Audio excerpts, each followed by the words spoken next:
Greetings and salutations, Internet Dozens. It is I, Photek, and here we are with another delightful video. This time covering Arrows of Indra by the RPGPundit, Krasimir Uzbrunski, if I got his name correct. This book is roughly around 384 pages.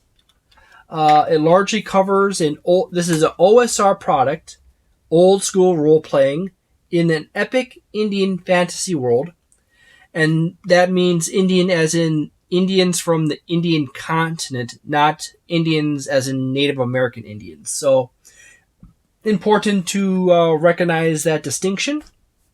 It MSRPs for $29.99, and this is the softcover version. As far as I know, I don't know if there's a hardcover version of this book, but I do know that there's a softcover. It's a nice big white paper page. The paper seems to be all of fairly nice quality. You got right here delightful credit section, and down here in the dedication it states, "Dedicated to Lord Ganesh, the remover of obstacles and the ever merciful elephant-headed god who carries the universe in his belly, and to Sri Krishna, avatar of his age and the perfection of humanity." This book was copyrighted in 2012. This book actually predates Lion and Dragon, if I'm correct.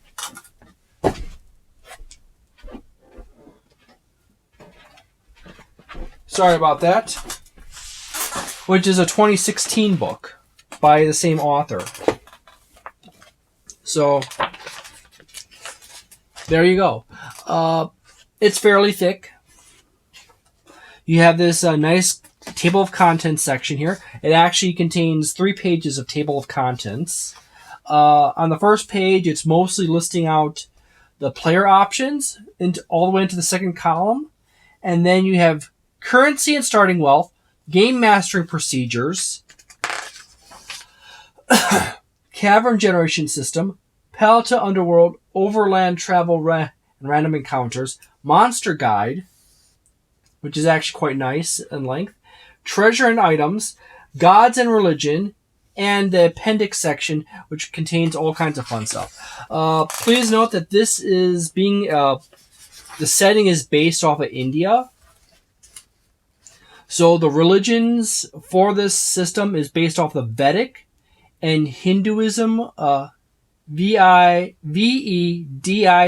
Vedic religion, and the modern religion of Hinduism. However, considering the complexities of religions and cultures, whenever it comes to a TTRPG, to distill a culture and religion into a TTRPG book would require a great deal of pages and a lot of mechanics. So for brevity's sake and for the sake of the players and the dungeon masters, it's usually reduced down to a degree in which is manageable. This is one of those things, if you really wanted to make like a tabletop role-playing game that's accurate to Christian religion of the medieval era, or Hinduism, you're probably easily going to have close to 300 to 400 pages in just game mechanics, translating the religion into game mechanics. So, and then same thing with the Native Americans and with Africa and anything else, and China. It gets really complicated if you really want to be 100% accurate to a religion or culture. So in this introduction section on the previous page I just turned away from, it actually states that a note on religion. So that's important to keep in mind. And if people complain, it would be a lot more complicated if they had to do it in exact detail. This system is a OSR D&D based product, so it's based off of classic D&D concepts and structure, but it has some of the more modern bits and pieces in it as well. This actually predates 5th edition by 2 years. You have the standard rolling mechanic, You have the ability score, as well as ability score modifiers and everything. And then you have its equivalent of a race system, which is the caste system. If you play D&D 5th edition, it's close enough to that it would not take you terribly long to figure out how to play it. You have all the basic equivalencies to races here. And then you have some fun little sub-variants off here. And then you go into a section on names. Because being that this is a Hindi culture-based game, the names would not be so easy for Westerners to come up with accurate names for Hindu characters. So you happen to have a D100 list here for male names and a D100 list for female names.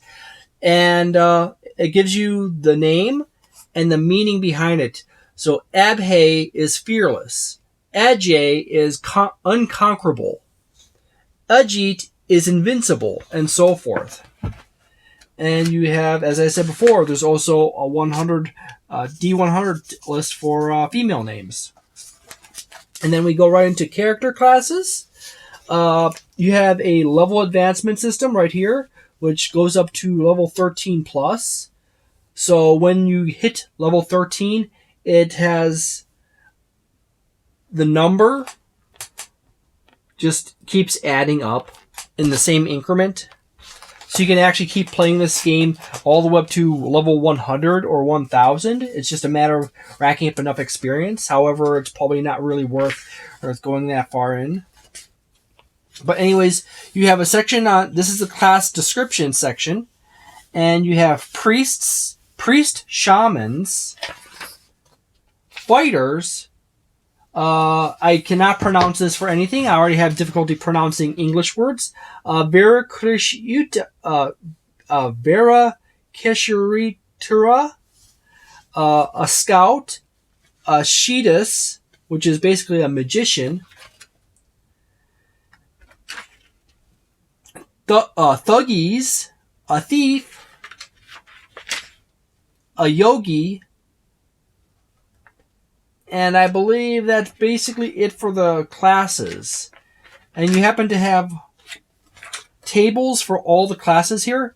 Like you have the table for the priest leveling. And you have a table for the fighter and so forth.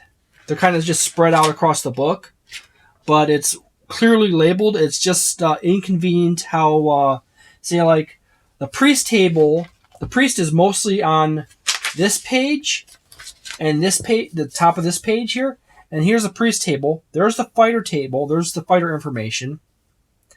And then it kind of is just the tables are slightly disjointed, so they're not on the exact same page or set of pages.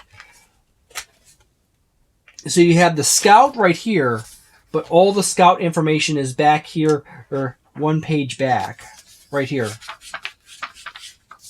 So you're going to have to move between 2 pages or 3 pages just to see the table and get description. But anyways, there you go. And then we keep going and we get to a little section on alignment, which is actually pretty quick over. And then we have a section on skills, because this game actually does have this, by the way, has a D20 table for skills. So you can always roll your skills up. And then you also have a DE12 table for middle class skills. Middle caste skills. So you got lower caste skills and higher caste skills and middle class caste skills. And then you have information on lower caste background skill descriptions, middle caste background skill descriptions, and upper caste skill descriptions. As Hindi culture is actually very caste oriented, you are basically born into a position in life, and society has a set of rules that are specific to your cast. You also have a section on obtaining additional background skills, training in a new background skills, and class skills, which then goes into the priest, regular basic priest skills and advanced priest skills. And then you got the fighter skills and the advanced fighter skills and so forth. The only thing I really don't care about this setup is that the fighter is the base information for the fighter, and the advancement table for the fighter normally is several pages back. And then you go a few pages through alignment and everything else, and you end up with advanced basic skills for fighters and advanced skills. In his later book, like Lion and Dragon, all that stuff is put next to each other, and it's better put together than this book. That's about the only thing I really see that is actually probably the annoying thing about this book, is that he just splits those two things up into two different areas, and there's some distance between them. So you got Thief and Thuggy skill tables, basic and advanced. But you go all the way back this way to get to the advancement tables for the Thief and Thuggy. So that's like the only knock I really have this book as far as I can say. You got powers for your yogi. And you have multiple tables. You've got rank 1, rank 2, and rank 3 tables for different powers. Being yogis and Shirdi are the magic casters of the system, you have actually quite a bit of extensive area. Each section is actually 2-page spread with basically like a Sanskrit style text, if I remember the term for it correctly. I'm not an expert in Eastern culture, but I do know some basic concepts. You have the currency section here with Dalits and Cedra and Vish and all the different castes and classes having their own little table for figuring out how many rupiah you get and the equivalency in gold pieces. And then you got loans and credits, selling valuable items, encumbrance rules. And then you have the equipment section, which has your basic armors, equipment, weapons, and so forth. You have a nice variety of weapons, like chakrams and stuff like that. And you have rules for chakrams as well. As I said before, this is an OSR product, so it basically is compatible with a little kajiggering to work with classic Dungeons and Dragons, but it could also be used with 5th edition Dungeons and Dragons as well. It's just a little bit of work.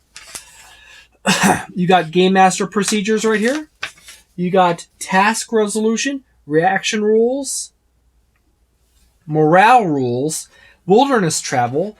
The morale rule system is actually really neat. It determines whether your monsters are going to run away or your opponents. If you're playing the Dungeon Master or the Game Master and you're fighting some players, you will have a score for your creatures to roll after they've suffered some damage and see if they actually give up and run away. So you have rules on that. You got some nice artwork. Another level advancement table. Combat, timing, random encounter distance, surprise attacks, initiative, actions, attacks, natural 21 and 20s section, charging rules, defensive combat, missile weapon ranges, multiple shots, aimed shot rules, firing into melee rules, mounted combat, mounted charge rules, firing from horseback, other combat modifiers such as visibility, protective color, morale failure and fleeing, withdrawal, helpless opponents, prone, and as well as wrestling rules. damage and dying, injuries, saving throws, healing and recovery, aging and illness, poisons, falling damage. Oops. Skipped an extra page. And then you have, on the next page, the Gazetteer of the Lands of Bharata, which is basically India. And it covers over, like, note on gender roles in Bharata and growing up in Bharata Kingdoms and traditions of Bharata Kingdoms and so forth. You got a nice map of the region. It's a topographical map. It actually denotes, it's a geographical and topographical map with major routes and cities marked on it. It's a nice little hex map. That's really nice. I wish it was in color, though. Central Lands information. A little humorous comic. Another map that's in closer. And then we keep going. You have a nice little scene and some more stuff on the Southlands major geographical regions. A nice big portrait of some places. And then you have the Underworld. Some tables and charts for generating various caves. So you travel into the Underworld. You got a nice little combat scene here with a multi-headed snake with various characters doing their thing. Some more tables for random encounters. A map of a complex as well as a dwarven character or dwarf-like character. You got overland travel random encounter tables and sections. So you have a nice section on random encounters, as well as some artwork. Various tables of various demons, which you would find in types of regions. You have the monster guide, which has a rather nice variety of monsters. The only knock on this is that not all of them have artwork that comes with them. However, quite a few of them are pretty easy to imagine outright. You have much like classic AD&D, Dungeons and Dragons, you have number of appearances. You got movement and feet, types of feet, number of hit dice the monster has, a treasure reference. So, for example, if you are looking at this, boop, boop, boop, you got number, armor class, movement, hit dice, treasure, which states none. But in the case of ones that do have treasure, it will have like something like either none or 3 or that, depending on various situations in layer. So it would have none if you're out in the wild, but it would have the third treasure table. So you roll on the third treasure table if it's in the layer. So it denotes that. You got whether it is a medium size, what size monster it is, alignment, morale score, basic attack stat, basic damage stat, special, which is basically immunities, resistances, and etc. Got the amount of XP, and then you have a basic bit of information about what the creature is like, as well as any special characteristics. Say like you see here on this one for an Aspera, Air Nymph Diva. You have this complex one where it's Roman numeral 17 plus Roman numeral 14 treasure tables. So you want to roll on both of those two tables. And then you happen to have the morale score, which is 7. So you have to roll to beat that, be it within that. Got the damage there. And you have a special section right here, which explains its special abilities. And then down here is its basic description right here. And you have a nice variety of monsters. There are some monsters that have artwork, but not very many. Yet again, that's like one of those things, you know, I believe that's a succubus demon. An Asura demon succubus, specifically. But you do have artwork, just not a lot and it's just fairly simple and pretty broad in style. Either really simple sketches like early Dungeons and Dragons, or something a little more complex from later, equivalent to a later one. But you do have a nice variety. Cave lions. You got various serpents and scorpions. You got serpent cobra common, serpent giant cobra, serpent giant seven-headed cobra. You got monkey people, wolves, and then you got treasure and items. And this is your special tables where you roll out your treasure for your adventures. So you happen to have the tables for when you want to roll that stuff out here. This is the number tables 1, 2, 3, 4, 5, 6, 7, 8, 9, 10, 11, 12, 13, 14, 15, 16, 17, 18, 19, and 20, and 21. And it lists out the percentages, so you roll out your percentage die to get that exact amount. You got special treasure tables, magic items, which you do actually have some magic items. There tends to be like celestial items. You got herbs and potions section, so you can roll for herbs and potions and their effect. You got a section on sutras, minor and major. Mala beads. I forgot what those are about. Staves, rings. Conch shells.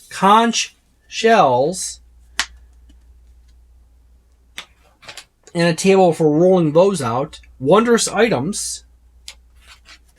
Magic armor and shields, and you got a nice little photo of Hindi Hindi armor and shields. Magic arrows, magic bows. Got a nice little selection of those. Magic bows and arrows and spears are actually quite popular weapons in Hindi culture. Several of their gods happen to use a lot of bows and spears and javelins as their major weapons. You got a section on celestial weapons and Asura's demonic celestial arrows. Then you got a section on gods and religion. And this is just a very, very simple overview, adjusted and converted for a game system. It is not entirely at all comprehensive, as I said before at the beginning of the video, but it does get you the basic concept. And if you want to buy a book into Hinduism or Vedic religion and expand it out to get it to a finer detail, you can do that. But it appears to be rather serviceable as it is. You got your appendix tables, which includes cost of living, housing, profit from lands, so you can rent out your land and make a profit on that. Mercenary work, temple priesthood, schools of philosophy, thief gangs, income from professions, big business, taxes, royal attention tables, marriage and child inheritance rules, laws and punishments. And then you got a section, Appendix 2, which is about future events, like stuff that happens in the future of this setting, to be specific. And then you have at the very back end character sheets, and they're actually quite simply set up. They're not overly complicated at all. You got your basic race and class abilities, background skills, class skills, your basic little information up here on your alignment, sex, age, skin, stuff. And then you got hit points, current hit points, saving throw, your stats and your ability score and your modifiers in the little circles, combat bonus, initiative stat, armor class, and your shields versus range and unarmored AC. And then on the back side of that sheet, There's basically properties and titles, and some basic section for your basic information on your weapons and your armor, as well as encumbering item description and such. So there you go. I do say I do like this a lot. It's actually quite a nice book overall. I'd be interested to see if he actually would at some point come back to this and like make a sequel book to expand or update on this. But I don't know. The only thing I can really knock against this book is the fact that the class section is kind of a mess. It's not such a mess that it is unusable. It's just not organized enough to be convenient and efficient. So a few points are knocked from there. It's not going to be like a 4-star. It's going to be like a 3.5 star. The inconvenience of having to flip between a set of pages for just a basic set of information on how your class operates is just about it. And lack of artwork for monsters. Other than that, the book is amazing otherwise. It's really simple overall. It's not terribly complicated. Everything is well organized, well listed in the front in the content section, so you can actually find whatever you're looking for pretty quickly. It's just those two things, you know. It's just the classes are broken into two little clump sections, and your monsters don't have terribly much information in don't have all the photos for all the monsters, but everything else is top notch. You got way more than enough everything else to at least build yourself a Hindi-based adventure. I do recommend it. It's quite good overall. So thank you very much for watching this video. If you enjoyed it, please leave a like and subscribe. I hope you have a delightful day, a nice night, wonderful week, and a magnificent month, and see you next time.